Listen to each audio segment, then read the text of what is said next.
하나님 말씀을 봉독합니다. 하나님의 말씀은 이사야서 55장 6절과 7절 두 절의 말씀을 봉독합니다. 구약성경 1036년 이사야서 55장 6절과 7절의 말씀을 봉독하겠습니다. 말씀을 대독합니다. 너희는 여호와를 만날 만한 때에 찾으라. 가까이 계실 때에 그를 부르라. 악인은 그의 길을, 불의한 자는 그의 생각을 버리고 여호와께로 돌아오라. 그리하면 그가 긍휼히 여기시리라. 우리 하나님께로 돌아오라. 그가 너그럽게 용서하시리라. 아멘. 우리가 심령 부흥이라는 작은 제목을 가지고 말씀을 나누고 있습니다. 어떻게는 하나님이 원하시는 부흥이 먼저 우리의 심령 속에서 이루어질 수 있을까 하는 것을 나누었고, 벌써 세 번째 시간입니다. 오늘은 버리고 내게로 돌아오라 하는 말씀으로 같이 은혜를 나누고자 합니다. 하나님을 향한 여러분의 심령이 부흥되기를 원하십니까?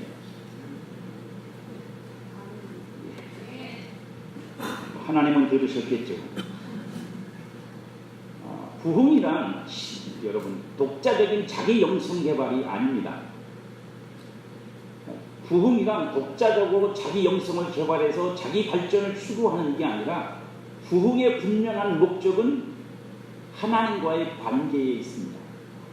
그러니까 하나님과의 관계가 부흥되려는 거지, 자기 스스로의 감정을 부흥시키거나 지적인 부흥을 시키거나 아니면 자기 어떤 인격을 부흥시켜서 더 나은 사람이 되려는 것이 목적은 아닙니다. 부흥의 궁극적인 목적은 깨지고 부서진 하나님과의 관계를 다시 회복하고 더 나은 관계로 발전하려는 것입니다. 하나님과의 온전한 관계를 이루어서 궁극적으로는 그가 우리를 부르심을 쫓아 충만하고 장성한 예수 그리스도를 닮은 상태로 우리가 이르려고 하는 것입니다. 그렇기 때문에 진정한 부흥은 그 방향이 하나님을 향해서입니다. 혹 여러분들 심령에서 나는 심령이 부흥됐습니다라고 하는 것이 나는 그냥 기쁩니다, 행복합니다, 즐겁습니다, 사는 게 재밌습니다가 아니라, 하나님을 향한 여러분의 신앙과 하나님을 향한 여러분의 어떤 관계적 인식과 그리고 하나님을 아는 것들이 여러분 안에서 더 온전해지고 더 충만해지고, 그래서 그분이 나의 생명이시며 오직 그분이 없이는 내가 살 수 없는 존재임을 더 깊이 깨닫고 알아가는 것이, 그것이 아니라면 굳이 기독교 안에서 심령 부흥을 찾을 필요는 없습니다. 세상에 여러 가지 많은 다른 종교들도 사람의 심령을 부흥시켜줄 수 있는 일들은 얼마든지 가능합니다. 나의 모든 것이 하나님께로 향해야 하고, 그 하나님께로 향할 때 진정한 부흥이 일어나는 것입니다. 그러나 우리는 부흥이라는 것을 말하고 심령 부흥을 말할 때에도 그렇게 하려고 하지 않습니다. 우리는 하나님께 나의 모든 것을 돌이키는 일 대신에 다른 방식으로 하나님과의 관계를 개선하려고 노력함으로 하나님을 만족시키려고 할 때가 있어요. 부흥이 하나님께로 돌아가는 것이고, 온전히 우리가 하나님과의 관계를 회복하기 위해서 노력하고 그래서 주님을 찾는 것인데, 그럼에도 불구하고 우리 속에는 이 심령의 부흥을 위해서 내가 전심으로 하나님께 돌아가는 것 대신에 다른 방식을 동원해서라도 하나님과의 관계를 개선하는 것이 있다면, 나를 돌이키고 내가 돌아가는 일을 멈추고 그것을 동원해서 그 일을 하려는 시도를 우리가 한다는 말입니다. 하지만 하나님은 그런 어떤 행위도 그리고 그런 신앙도 하나님은 결코 그걸 용납하지 않으십니다. 그래서 호세아서 7장 16절에서는 이렇게 말씀하세요. 그들은 돌아오나, 하나님께로 돌아오는 것처럼 보였단 말입니다. 하나님께로 돌아오는 것처럼 모양이 그렇게 보였다고. 그들은 돌아오나 높으신 자에게로 돌아오지 아니하니 속이는 활과 같으며, 활을 쏘는 신용을 했고 활을 당기는 신용을 했는데 화살이 나가서 관역을 맞추지 않는 거예요. 하나님께로 돌아오는 것처럼 보였고 모양새도 그렇고 흉내를 내는 것 같고 뭐 다 그렇게 보였는데 실제로 그가 하나님께로 돌아오지 않았단 말입니다. 그래서 속이는 활 같다고 말씀하시는 거예요. 하나님께로 돌아가는 것 같지만 실제로는 돌아가지 않는 것의 몇 가지 예를 여러분과 함께 나누겠습니다. 이것은 아주 중요한 가치들이지만 아무리 중요한 영적인 가치라고 해도 그것을 잘못 사용하면 하나님께 때로는 아무런 의미가 없습니다. 그 첫 번째가 눈물입니다. 성도의 눈물은 하나님에게 은혜와 공의를 얻지 않은 소중한 것입니다. 여러분이 기도하다가 눈물이 흐르면, 여러분들이 의도하거나 계획하지 않은 눈물이 흐르면 그것은 대부분 하나님이 여러분에게 은혜를 주고 계시는 것입니다. 하나님은 성도가 눈물의 기도를 드릴 때 외면하실 수가 없습니다. 그래서 히스기야 왕에게도 하나님이 말씀하시기를 내가 네 기도를 들었고 네 눈물을 보았으니 라고 말씀하시면서 그를 치료해 주셨습니다. 자기 죄를 회개하며 죄인임을 깨닫고 자복하며 통회하는 눈물을 하나님은 기뻐하십니다. 그러나 우리는 종종 그 눈물로 하나님을 속이려는 경향이 있습니다. 그 눈물로 내가 돌아가야 될 자리에 눈물만 보내는 경향이 있습니다. 울면서 회개하고 통곡하고 애통하며 기도하고 절절한 눈물을 하나님 앞에서 흘립니다. 거기까지는 좋습니다. 그러나 그 눈물이 여러분을 하나님께로 돌아서게 만들지 못한다면, 눈물 흘리는 것으로 끝이 나면 하나님은 그 눈물을 결코 기뻐하지 않으실 겁니다. 왜냐하면 그는 곧 눈물이 마르고 나면 다시 또 하나님을 잃어버린 채 살아갈 것이기 때문입니다. 울 때는 그럴듯해 보이지만, 울 때는 진심이지만 눈물을 그치고 나서 그가 그 진심을 살아갈, 그 진심을 살아낼 여건을 얻지 못해, 힘을 얻지 못해. 그래서 또다시 환경이 주어지고 조건이 주어지면 그는 또다시 하나님을 떠날 수 있는 일을 충분히 해낼 수 있고 결국 하나님을 또 멀리 하게 됩니다. 눈물을 흘릴 때 있던 감동과 간절함이 마치 모든 것을 해결하는 것이냐 생각하지 마십시오. 그것은 소중한 것이지만 그것으로만 되지는 않습니다. 그러니 우리가 그것으로 됐다고 생각하는 것, 이것으로 내가 하나님을 충분히 설득했고 하나님과의 관계가 개선되었다고 생각하신다면, 그리고 그것 때문에 여러분들 혹시라도 영적으로 교만해지고 있다면 하나님은 그 눈물을 하나님의 호리병에 담아두지는 않으실 겁니다. 심지어 그런 신앙이 우리에게 길들여지면 우리는 나중에는 눈물로 하나님을 움직이려고 합니다. 내가 울어서 하나님의 마음을 움직이려고 합니다. 우리는 충분히 그럴 수 있는 존재라는 사실을 잊지 마십시오. 말라기서 2장 13절에 보면 너희가 이런 일도 행하나니 곧 눈물과 울음과 탄식으로 여호와의 제단을 가리게 하는도다. 이때 당시 눈물과 탄식과 울음을 터뜨렸던 이 모든 사람들은 어쩌면 자신들의 형편이나 자신들의 처지 때문이었을 수도 있습니다. 여러 가지 이유가 있겠죠. 시대적인 배경도 있을 것입니다. 하지만 그것이 지금 하나님이 그들에게 요구하는 것과는 맞지 않았어요. 오히려 그들의 눈물과 탄식과 울음소리가 하나님 앞에서 하나님의 전을 가리고 하나님을 혼란스럽게 만들고 어지럽게 만드는 일밖에는 하는 게 없었다는 사실입니다. 그러니 눈물만 가지고는 안 됩니다. 눈물을 가지고 하나님을 설득하려는 것도 때로는 위험한 일이고 그것으로 하나님을 움직일 수 있다고 믿는 것도 자만함입니다.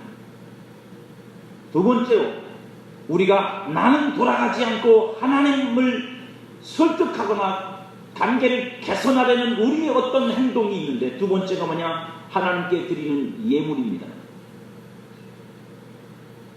성도가 신앙 안에서 드리는 예물은 정말로 소중한 것입니다. 그거는 땀이고 피고 생명이고, 신앙적으로 말하면 우리의 전부를 드리는 것입니다. 하나님을 사랑하고 그 은혜에 감사하며 믿음으로 드려지는 모든 것을 하나님이 받으신다고 분명히 성경은 우리에게 가르칩니다. 하지만 어떤 예물은 하나님이 받지 않겠다고 하나님의 입술로 우리에게 친히 말씀하시는 경우가 있습니다. 이사야서 1장 11절 이하에 보면 하나님이 이사야 선지자를 통해서 이렇게 이스라엘 백성들에게 말씀하십니다. 여호와께서 말씀하시되 너희의 무수한 재물이 내게 무엇이 유익하뇨? 나는 순양의 번제와 살찐 짐승의 기름에 배불렀고 나는 수송아지나 어린 양이나 수점소의 피를 기뻐하지 아니하노라. 너희가 내 앞에 보이려고 오니 이것을 누가 너희에게 요구하였느냐? 내 마당만 밟을 뿐이니라. 헛된 재물을 다시 가져오지 말라. 분향은 내가 가증히 여기는 바요 월삭과 안식일과 대회로 모이는 것도 그러하니 성회와 아울러 악을 행하는 것을 내가 견디지 못하겠다. 내 마음이 너희의 월삭과 정한 절기를 싫어하나니 그것이 내게 무거운 짐이라 내가 지기에 곤비하였느니라. 하나님의 마음이 어떠신지 느껴지십니까? 곤비하시죠. 그래서 누가 제발 좀 이 성전문을 닫고 저들이 못 오게 했으면 좋겠다고 말씀하세요. 왜 그렇게 말씀하십니까? 제물을 드리고 예물을 드리고 하나님께 드리는 것은 열심히 드리지만 그것과 아울러 악을 행하는 것을 견디지 못하시거든요. 우리의 예물이 하나님을 향한 온전한 마음이 아니라 우리가 하나님의 백성과 성도로서 마땅히 살아야 할 삶의 책임을 대신하는 것이라면, 순종을 대신하는 것이라면 하나님은 그것을 받지 않습니다. 왜요? 하나님은 사람과 같지 않아서 뇌물을 받지 않았어요. 사람은 아닌 줄 알면서도 뇌물을 받고 넘어가지만 하나님은 결코 우리의 예물을 뇌물로 받고 넘어가시지는 않습니다. 이런 것들이 우리에게 신앙의 습관이 되면 우리는 사람만이 아니라 하나님도 돈으로 해결하려고 합니다. 이런 신앙이면 안 됩니다. 그럴까봐 하나님은 거절하시는 거예요.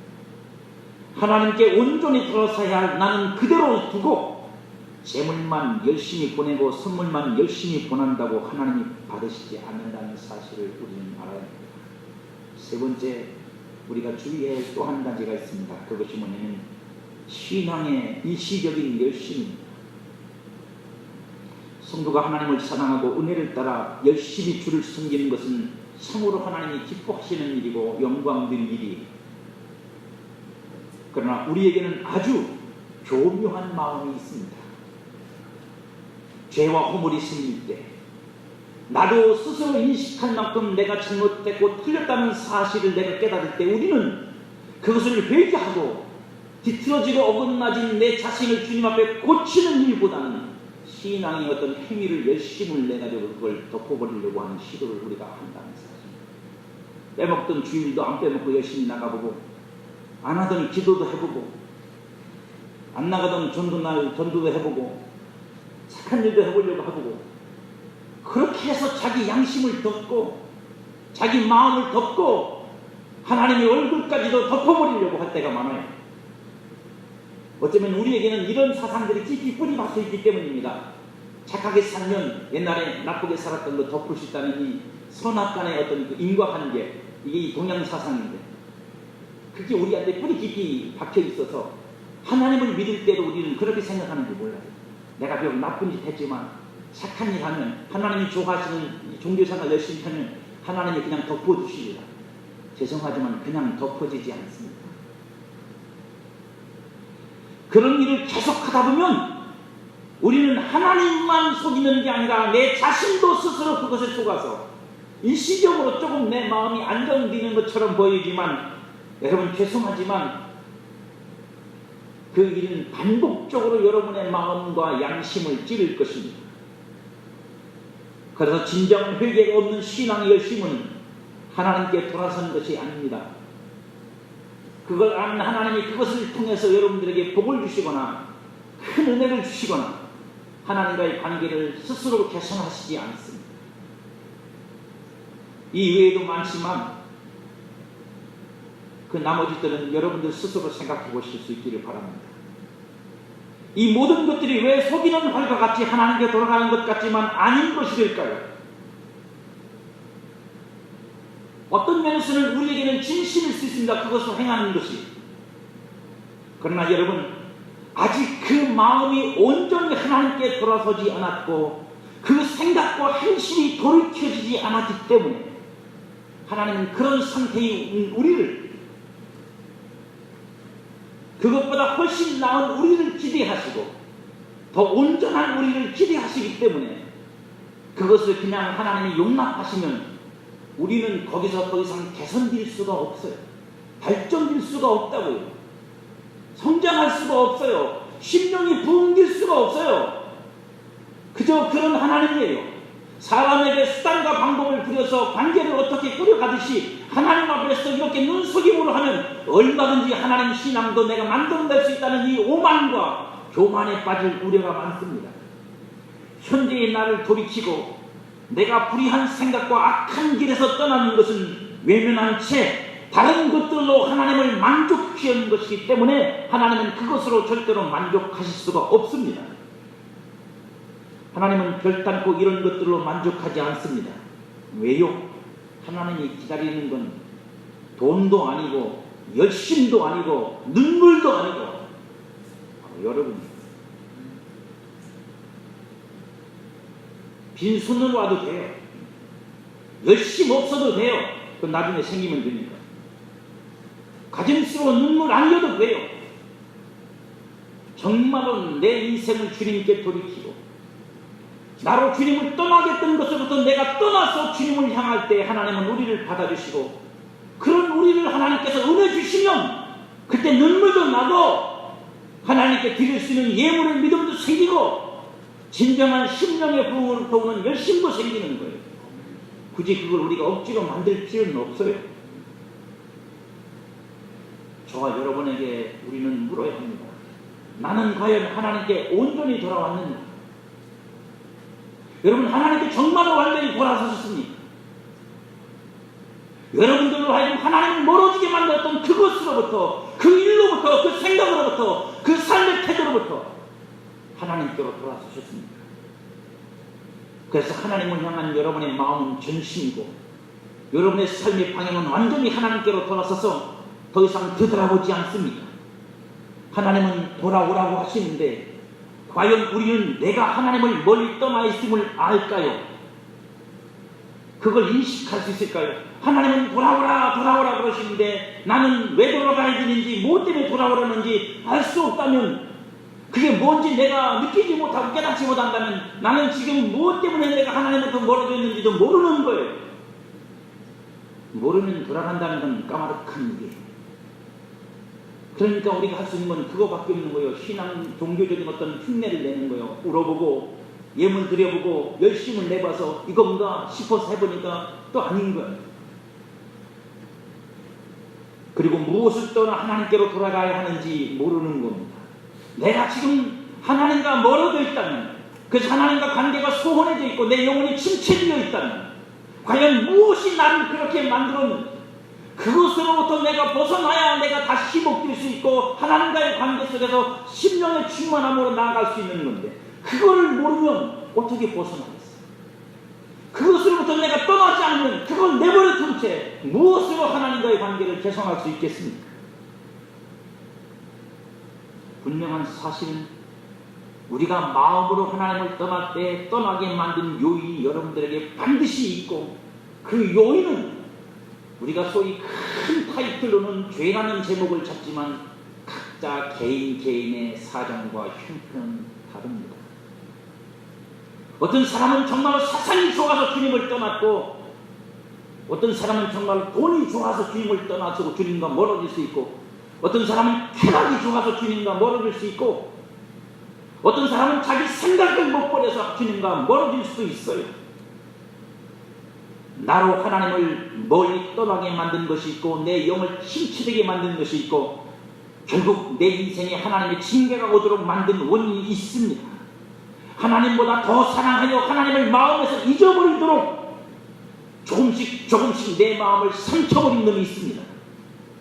하나님을 신앙하면서도 포기하지 않는 내가 존재한다는 뜻입니다. 하나님을 신앙하고 하나님을 사랑한다고 말하면서도 내 안에서 아직 포기하지 않은 내가 있어서 그 내를 지키려고 하다가 결국은 하나님과 멀어지고 영혼은 점점 침체되는 상황으로 몰려가는 것이 하나님이 이사야 선지자를 통해서 이스라엘에게 지적하신 두 가지 내용이 있습니다. 하나님 뭐냐면 불의한 자의 생각 생각이라는 영역이 있어요. 그 다음에 악인의 길, 여기서 길이라는 것은 행위 곧 삶입니다. 그러니까 생각이라고 하는 어떤 그 정신적인 부분이든 마음적인 부분이든 혹은 실제적인 삶의 내용으로 나타나는 길이라는 부분이든 어떤 부분이든 간에 이 두 가지 종류로 표현되고 있는 이런 내용들이 우리로 하여금 하나님으로 멀어지게 만드는, 하나님에게서 우리를 멀게 만드는 요인이라는 사실을 우리는 알아야 합니다. 하나님의 의를 따르지 않는 생각, 그 생각은 당연히 육신의 생각이요 하나님으로부터 멀어집니다. 하나님의 선하심을 따르지 않는 삶, 그것은 자기 보기에는 옳을지 모르지만 하나님으로부터 멀어집니다. 그것이 이스라엘을 하나님과 단절시켰고 하나님의 백성으로 존재하면서도 하나님을 떠나 있게 만들었습니다. 이미 떠나버린 그들이 마음으로 떠나 있는 그 사실을 종교로 부인하고 나섰습니다. 제물을 열심히 드리고 제사 열심히 드리고 예물 열심히 드리고, 그랬으나 하나님은 이사야서를 읽어드린 대로 싫다 하시고 거절하시고 거부하시고 싫어하셨습니다. 그들을 향해 하나님은 이사야서 1장 15절에서 이렇게 말씀하십니다. 너희가 손을 펼 때 내가 내 눈을 너희에게서 가리고, 하나님은 향해 그들이 손을 폈다고요. 손을 들었다고요. 근데 하나님이 그걸 안 보고 싶어서 보기 싫어서 눈을 가리고, 너희가 많이 기도할지라도 내가 듣지 아니하리니 이는 너희가 내게 든 그 손에 피가 가득한, 하나님이 들으실 수 없고 받으실 수 없는 요인이 내게 있다. 내 손에 피가 묻었든지 아니면 내 생각 속에 하나님의 영이 아닌 다른 생각들이 흘러가든지, 그것을 가지고 하나님께 나아갈 때 하나님이 우리를 받으실 수 없습니다. 나와 가정과 교회 안에 하나님으로부터 멀어지게 만든, 하나님이 싫어하는 것이 있을 수 있습니다. 여러분이 좋아한다고 하나님도 좋아하잖아요. 여러분이 그것 때문에 행복해한다고 하나님도 그것 때문에 행복하시진 않아요. 나와 가정과 교회 안에 하나님과의 사이를 가로막는 것이 있을 수 있습니다. 나와 가정과 교회 안에 하나님의 영이 역사하실 수 없도록 오히려 그것을 방해하는 것이 있을 수 있습니다. 그것은 생각의 흐름일 수도 있고 삶의 내용일 수도 있습니다. 우리는 어떤 생각과 삶의 방식들에 묶이고 사로잡혀서 그것이 왜 하나님 앞에 틀리고 위험한 것들인지 분별할 수 없을 만큼 뛰었는지도 모릅니다. 그러니까 아무렇지도 않게 하나님 앞에 버티고 있는 거예요. 아니면 그것이 없이는 나 자신을 느낄 수 없어서, 인생 사는 것 같지가 않아서, 그것만으로는 포기할 수 없어서 이미 내가 되어서 놓을 수 없고 오히려 내가 꼭 붙잡고 있는 생각과 삶의 방식이 우리 각자에게 있는지도 모릅니다. 중요한 것은 그것들이 우리로 하나님에게서 멀어지게 만들고 영적인 침체를 만들고 있다는 사실. 우리는 그것들이 우리의 삶을 불편하기만 하지 않고 우리는 이 땅에서 세상에서 누릴 것들을 누리지 못하게 하여 고통받게만 하지 않으면 괜찮다고 생각합니다. 그래서 징계가 임하는지 모릅니다. 그걸 깨달아야, 그걸 느끼라. 그것이 여러분에게 무엇입니까? 저에게도 있을 것이요, 여러분들에게 있을 것이요, 그리고 그것은 결코 동일한 것이 될 수 없을 것입니다. 각자의 문제입니다. 우리 각자가 하나님 앞에 가지고 있는 삶의 문제요, 생각의 문제요, 마음의 문제입니다. 내가 온전히 하나님께 돌아가기 위해서 버려야 하는 나만의 것이 무엇입니까? 혹시 여러분 티는 밝혀보셨습니까? 티는 둘로 분류됩니다. 하나는 겉으로 표현되고 나타난 울퉁불퉁 까실까실하게 나타나는 아프게 하는, 그리고 뿌리가 있어요. 우리가 그것이 이제 괴로우니까 그걸 자꾸 뽑습니다. 겉을 막 칼로 잘라기도 하고 별짓을 다 해야 되지만 또 나요. 티눈을 고치려면 티눈의 근을 빼야 돼요. 뿌리채 뽑아요. 그래야 팀은 사라집니다. 그러지 않으면 잘 낫지를 않아요. 물론 모든 병도 다 마찬가지입니다.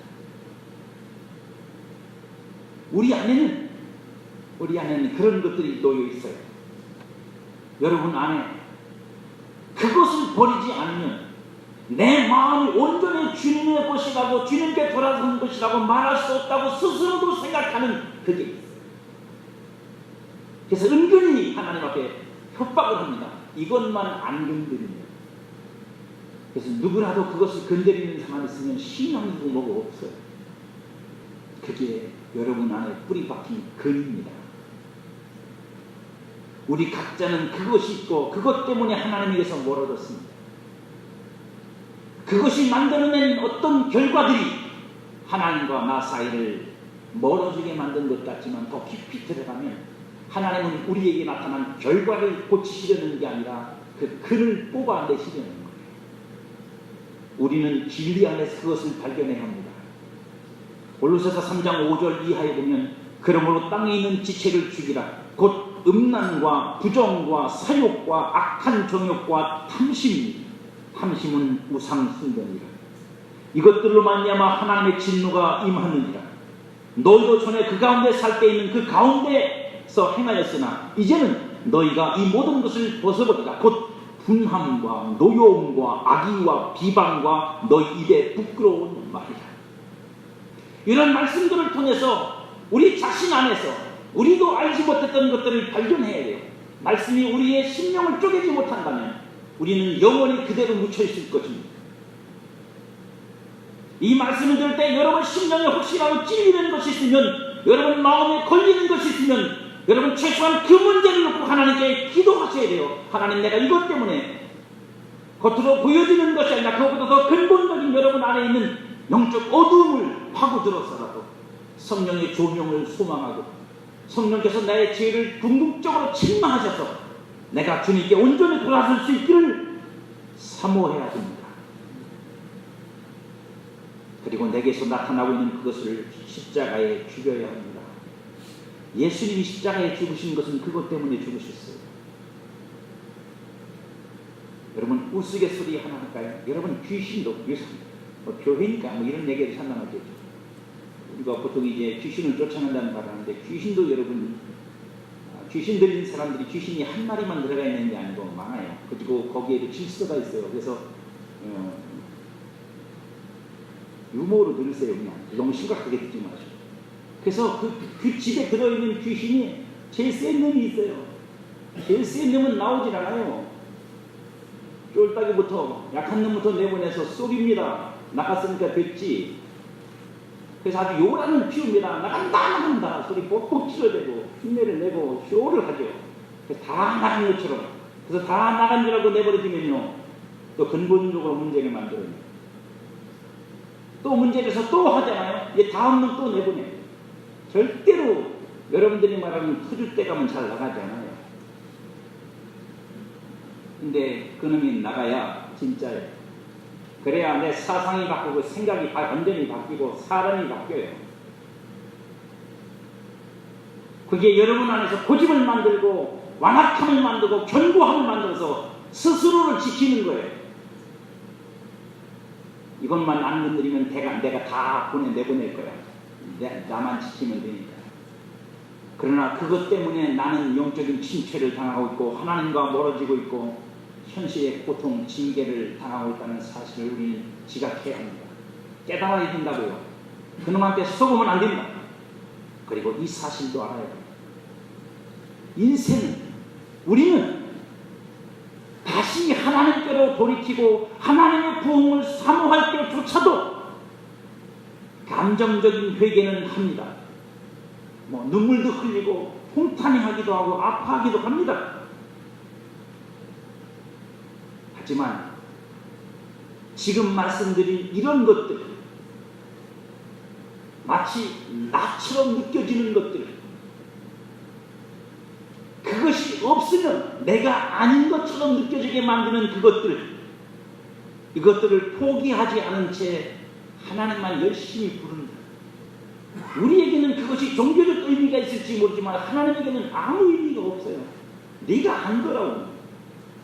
내가 기다리는 네가 내게로 안 오고 네 소리만 들리고 발작 소리는 들리는데 가까워지지는 않는데 하나님이 그걸 뭔 기분으로 기뻐하시겠어요?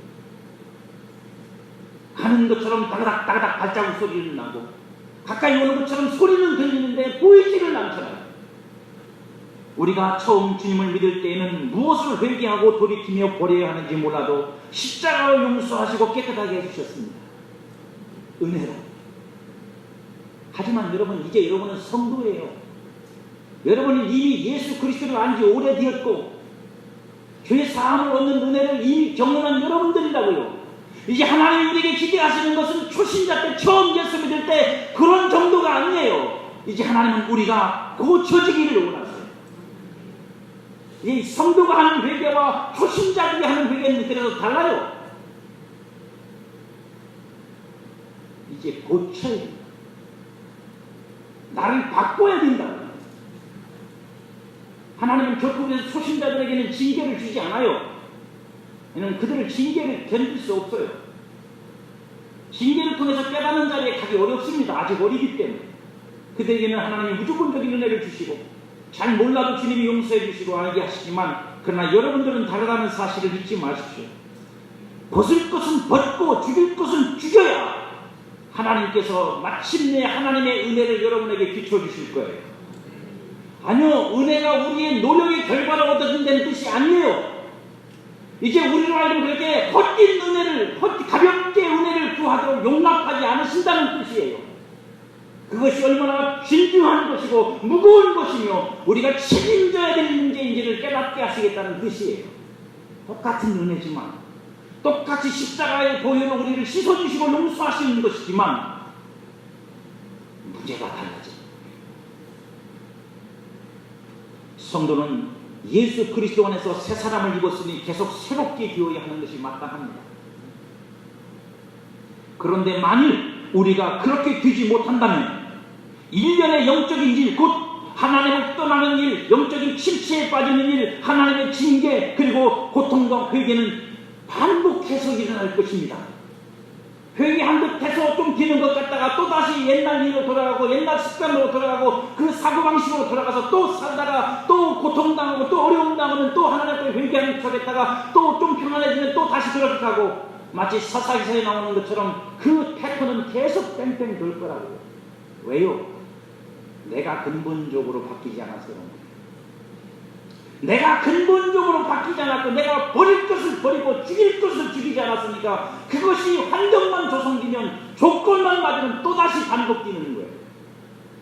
제가 오래전에 영화를 한 편 봤어요. 그 영화가 뭐냐? 타짜예요. 저도 어릴 때 모습도 쳐봤어요. 이나트도 쳐보고 친구들하고 쳐야 소용없다는 걸 일찍 깨달았어요. 거기에 보니까 제가 기억나는 한 장면이 뭐냐면 어떤 교수님이 노름에 빠졌어요. 근데 얼마나 빠졌냐면 마누라 수술비를 가져와서 노름을 해. 이 주인공이 다 잃은 그 사람을 보고 불쌍하니까 잃은 돈을 다시 가지고 어깨가 쳐져서 나가니까 쫓아가서 봉투에 담아서 다시 줍니다. 교수님, 당신은 여기 오면 안 돼요. 이거 가져가서 당신 마누라 수술 갔어요. 살아야 되니까. 그래서 고맙습니다 선생님, 감사합니다 하고 돌아섰어요. 그리고 그 주인공이 그 룸으로 들어갔어요. 어떻게 됐는지 아세요? 이미 여러분들 상상하시겠죠. 이 교수가 얼굴이 환해지더니 다시 돌아서가지고 노름방으로 들어갔어요. 이게 인생이 노름만 그런 게 아니라 우리들 자신이 근본적으로 하나님 앞에 돌이키지 않으면, 버리고 죽이지 않으면 우리도 주님 앞에 눈물 펑펑 흘리고 바깥에 나가서는 다시 돌아가고 웃으면서 하나님하고 함께 했으니까 이게 좀 여유가 생겼으니까 이제 내가 좀 마음대로 살아도 되겠지 하고 히 웃고 간다고. 언제까지 그걸 반복하실 겁니까? 언제까지 그 영적 이 다음 시합하게 되는 일을 계속 반복하실 겁니까? 하나님이 원하시는 것은 온전한 여러분입니다. 그러니 어제 오늘의 고통을 통해서 우리는 끊고 버려요. 이번 교회에 끊어야 돼. 하나님 참 징그럽게도 하면 하시고 쉬운 건 아닙니다. 끊는 게. 그러나 여러분이 십자가를 믿는다면, 그리고 여러분을 도우시기 위해서 오신 헬퍼 보혜사 성령을 믿는다면, 그 능력을 믿는다면 안 될 건 없어요. 왜요? 예수님이 그것 때문에 죽으셨는데. 안 된다고 하면 그건 믿음 없는 소리고, 예수의 십자가를 부인하는 소리고, 성령의 능력을 부인하는 소리지, 이게 무슨 믿음 있는 소리라고. 안 되는 건 자랑스럽게. 제 가슴에 아직도 쩡쩡히 남아있는 소리가 있다니까요. 우리 교회 얘기가 아니요. 그것도 옛날에 제가 섬기던 교회의 성도도 아니고 다른 교회 성도 집사가 제 앞에서 아주 자신감 있게 말하더라고요. 하나님 목사님, 나는 이건 안 변할 거예요. 속으로 그것도 믿음이냐 개떡 같다. 자기가 갖고 있는 어떤 그 기질이 있거든요. 그것 때문에 교회에 문제가 생기고, 목회자하고 문제가 생기고, 해도 뭐 일 열심히 하니까 목사님이 자꾸 써주니까 중직에 올랐어요. 그러니까 이제 다른 목사들하고 교류할 수 있는 기회가 생겼잖아요. 그 소리를 하고 앉았어요. 속으로 뭐라고 했는지 아십니까? 너도 때가 되면 깨달으리. 그것이 네게 가장 큰 문제라는 거. 그거 안 변하면 너는 거기서 끝이야. 스톱이야. 그 이상은 올라갈 수 없어. 그 이상은 네게 발전이 없어. 거기서 끝이야. 그냥 인간적으로 재밌고 즐겁고 신나고 목사들하고 노니까 마치 너 수준이 뭐 레벨이 올라간 것처럼 행복할지 모르지만 아니야. 그거 꽝이야. 여러분 놓치지 마십시오. 오늘 내게 하나님이 징계를 주셨다면 그것은 여기서 끊으라는 뜻이에요. 여기서 버리라는 뜻이고, 여기서 마무리 짓자는 뜻이에요. 하나님이 해결하시려고. 하나님의 사랑 안에 그 능력으로 고침을 받아야 합니다. 버리고 하나님께 온전히 돌아서십시오. 그것은 마치 내 삶 베어내는 것처럼 힘들고 어렵습니다. 결단하고 내가 내 의지를 결의를 다져도 잘 되지 않는 일. 그러나 여러분 버리고 끊고 돌아서 보십시오. 정말로 주님께로 돌아서서 주님 앞에 여러분들 서십시오. 그때 하나님이 어떻게 하시는지, 우리만이 아니라 우리로 인해 뒤틀어진 모든 것까지 오늘 하나님이 뭐라고 말씀하세요? 용서하시고 우리를 고치실 것입니다. 하나님이 용서하시고 하나님이 고친다고요. 우리는 스스로 못 고칩니다. 우리가 할 수 있는 건 뭐라고요? 버리고 돌아서는 거예요. 그리고 하나님 구하는 거예요. 하나님 버리고 왔어요. 어떻게 해야 됩니까? 나머지는 하나님이 있기에 거기까지 우리가 해야 됩니다. 하나님은 이번에도 기다리십니다.